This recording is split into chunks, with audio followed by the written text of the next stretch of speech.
હાલો, મારી યુટ્યુબ ચેનલમાં આપ સૌનું સ્વાગત છે. હું હર્ષાબેન કટકિયા. જય બાબા સ્વામી, જય ગુરુદેવ. આજે આપણે બનાવશું છાશનો મસાલો, કારણ કે બનાવેલો તો એ થઈ રહ્યો અને ઉનાળો આવ્યો એટલે ઠંડી છાશમાં મસાલો તો જોઈ જ. એટલે કીધું હાલો થઈ રહ્યો ને થોડોક છેતા બનાવી નાખું. એમાં મારી પાસે એક તેમાં નાખી હતી વસ્તુ નથી અત્યારે, હું તમને પછી કહીશ. તો આપણે હવે છે ને ગેસ ઓન કરીશું અને હવે એની ઉપર આપણે કઢાઈ મૂકીશું, તમે જોઈ શકો છો. અને એની અંદર હવે આપણે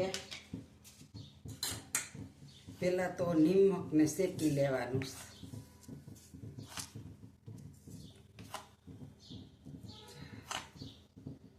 આપણે આ કુલ ચાર ચમચીથી 5 ચમચી છે, એ અધૂરી ભરી હતી. એટલે આને ધીરે ગેસે થોડુંક અમથું એનું મોઈસર ઉડી જાય ને એટલું આપણે શેકી લેવાનું છે. જો આપણે આમ ટચ કરી શકીને, આમ તો ધગે જ છે, પણ આમ ટચ કરી શકીને એવું શેકવાનું છે. હવે આપણે આને થાળીમાં કાઢી દેશું એક. હવે આપણે આને ઠરવા રાખી દેશું.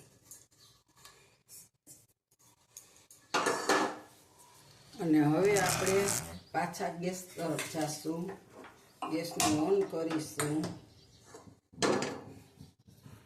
આપણે એક ડીશ ધાણા લીધા છે, આપણે ડીશનું માપ રાખ્યું છે, અંદાજે આ 100-125 ગ્રામ જેટલા છે. અને એનું અડધું આપણે જીરું લીધું છે. અને સામે જીરા કરતાં 1 જ ચમચી ઓછી એટલી વરિયાળી લીધી છે. આ બધું આપણે શેકી લેવાનું છે અસ્તર મજાનું, ખાલી એનું મોઈસર ઉડે ને એટલું જ, બહુ શેકવાનું નથી. આ થોડું ભેજ વયો જાય ને એટલે પીસવામાં મસ્ત રહે. એટલે હવે આપણે આ 3 વસ્તુને શેકી લેવાની છે મસ્ત. આપણે આ ઉનાળાના 4 મહિના હાલે ને એટલો મસાલો બનાવવાના ઘણો બધો. તો તમે જોઈ શકો છો. એક આ ધાણા જ આપણે વધારે લીધા છે, અને ધાણા કરતાં અડધું જીરું. અને જીરું છે ને એ 6 ચમચી હતું, અને વરિયાળી છે ને એ 4-5 ચમચી હતી. હવે આપણે આને શેકી લઈશું. આપણે છે ને આને બહુ શેકાવા નથી દેવાનું.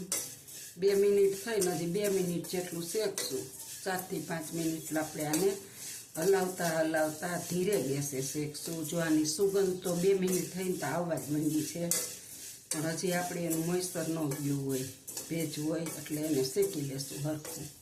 આની અંદર 7-8 તજના નાના ટુકડા નાખી દેશું અને એને પણ શેકી લેશું.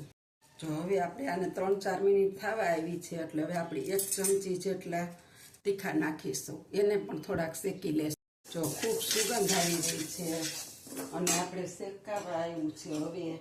એટલે હવે આપણે છે ને આની અંદર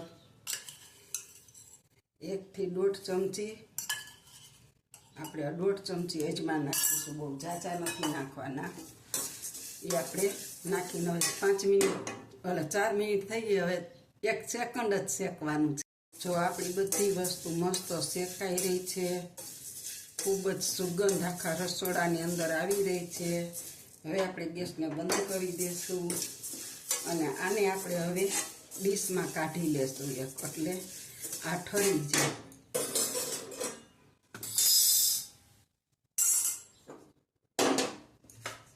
આપણે નિમક શેક્યું હતું ને એ ઠરી ગયો. હવે આપણે એની અંદર જ કાઢી લેશું આ બધું.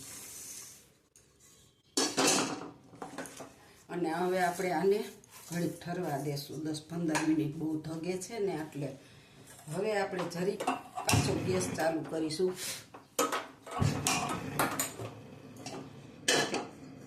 હવે આપણે એની અંદર 2 સેકન્ડ મીઠા લીમડાના પાન 1 ડીશ, અને પોણી ડીશ મારી આગળ સૂકી કોથમીર છે. ધાણા નાખ્યા એટલે ન નાખી તો હાલે, પણ હું નાખું છું.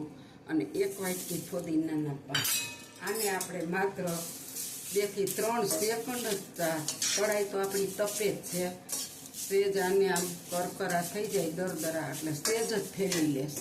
આપણે આને બંધ કરી દઈશું. સુગંધ આવી ગઈ છે અને કડાઈ તપે છે એટલે આને આપણે આમાં ચલાવવાની છે એટલે મસ્ત હમણાં સુકાઈ જશે. કાલ જ આપણે ફુદીનાના પાન વીણીને સૂકવાતા છાંયે સુકાઈ ગયા અને કોથમીર મેં 4-5 દિવસ પહેલાં સૂકવી હતી છાંયે અને કળી પતાઈ છાંયે જ સૂકવેલા છે.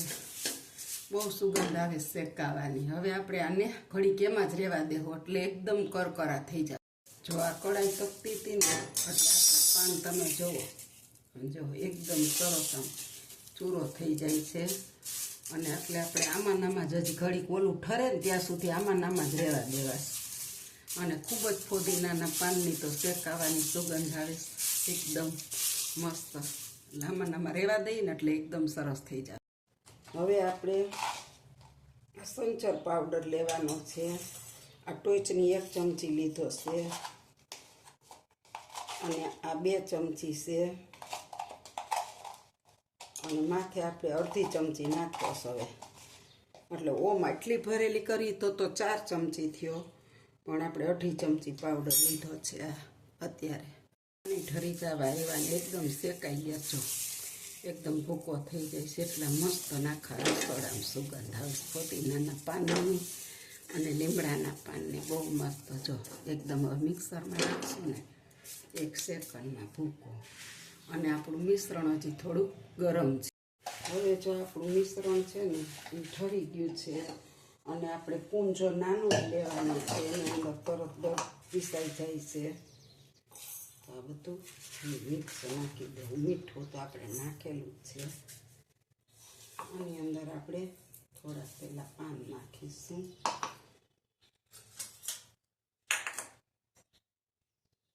જો આ સંચર પાવડર છે એટલે આપણે બધામાં થોડો મિક્સ કરતા જઈશું. આ આપણે ઘરનો સૂંઠ પાવડર છે અને આ આપણી હિંગ છે. બહુ તેજ હિંગ છે એટલે માપે નાખશું. અને હવે આપણે આને પીસી લેશું. જો આ આપણું પીસાઈ ગયું છે. હવે આપણે આને ચારી લેવાનું છે. આપણે એક ચાર લઈ લીધો છે એની અંદર આપણે ચારી લેશું. આને આ નીકળે ને એને ફરીથી ને દળી લેવાનું છે. હવે આપણે આમાં પાછી બધી થોડી વસ્તુ નાખી દઈશું.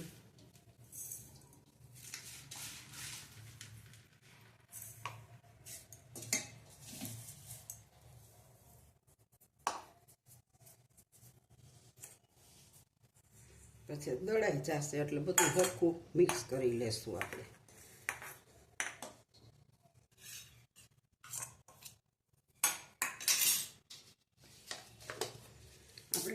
કુંજો નાનો છે, મસાલો જાજો છે એટલે મોટામાં નથી પીસવું, આમાં જ સરસ પીસાય. અને છાશનો મસાલો હંમેશા ઝીણો જ હોય છે. બીજો કુંજો દળાઈ ગયો છે.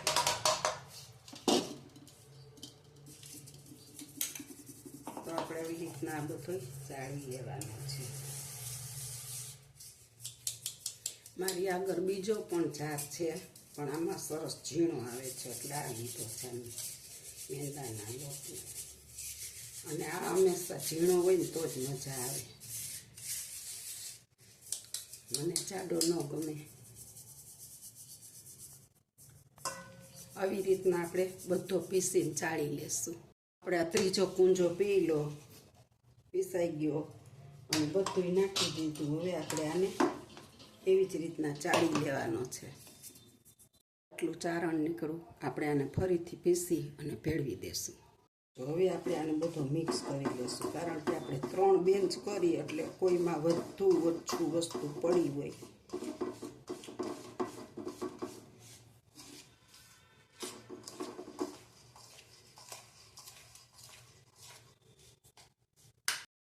આપણે આમાં 2 ચમચી આમચૂર પાવડર ભેળવી દેશું. હવે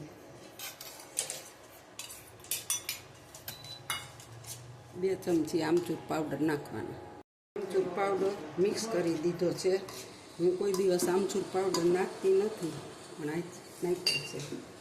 નકર હું લીંબુ આથેલા સૂકવી કડકડા ને એને પીસીને ભેળવી તો બહુ મસ્ત મસાલો થાય છે. હજુ ફેરે મારે લીંબુ સૂકવાના નથી અને આપણે એટલે આમચૂર પાવડર ભર્યો. આપણો મસાલો તૈયાર છે. 400 ગ્રામ ઉપર છે એટલે લેવા જાવ ને તો 400-500 રૂપિયાનો આવે અને ઘરે આપણે સાવ ઓછા ખર્ચામાં બની જાય છે. તો તમે જુઓ કેવો મસ્ત બની ગયો છે. આપણે હલાવીને ને ભેળવી દીધો. જો આ મસાલો તૈયાર થઈ ગયો ઘણો બધો અને આને આપણે 8-10 મહિના સુધી સ્ટોર કરી શકીએ. આ બગડતો નથી. અને મારી આ છાશના મસાલાની રેસીપી જો તમને સારી લાગી હોય તો લાઈક કરજો, શેર કરજો, બેલ લાઈક બટન દબાવવાનું ભૂલતા નહીં. એના તો કાંઈ પૈસા બેસતા નથી. તમે જ મને આગળ લઈ આવશો બધા. અને જો હવે હું તમને આ છાશ આપણે છે ને ઘરની જોઈ લો, ખાટી એકદમ છે. જો કે આપણે આમચૂર પાવડરની જરૂર નથી પડતી એવી છાશ છે. જો આપણી હવે આપણે એને અમારે છાશ બહુ મસ્ત હોય આવી ઘાટી રાખડા જેવી જો તમે જોઈ શકો. અને હવે આપણે આ એક ગ્લાસ ભરવાનો છે. છાશનો બરફ નાખ્યો એમાં આપણે છાશ આપણે કરી દહીં હોય તો કરી શકીએ પણ અમારે તો તપેલા ભર્યા હોય તો કેમ કરવાની. અને હવે આપણે એમાં છે ને આટલો મસાલો નાખવાનો છે થોડો કેવો અને તમે જોઈ શકો છો. હવે આપણે એને હલાવી નાખશું.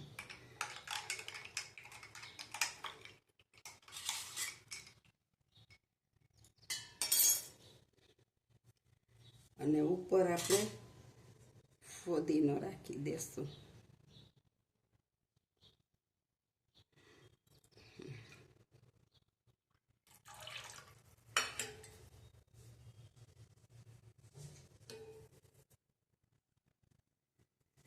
હાલો આપણો આ છાશનો મસાલો તૈયાર છે.